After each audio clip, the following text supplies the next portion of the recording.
If you're looking to stop recurring charges on Discord, follow these simple steps to manage your subscriptions effectively. This guide will help you cancel any unwanted payments. Step 1. Open Discord. Launch the Discord application on your device or visit the Discord website and log into your account using your credentials. Step 2. Access user settings. Once logged in, locate the gear icon user settings at the bottom left corner of the screen. Click on it to open your account settings. Step 3. Navigate to subscriptions. In the user settings menu, scroll down and find the subscriptions tab.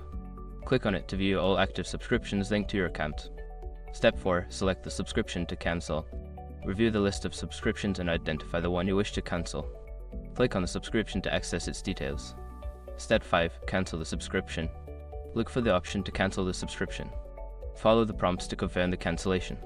Make sure to check for any confirmation messages to ensure the process is complete.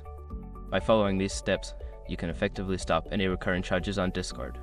If you have any further questions or need assistance, feel free to reach out to Discord support.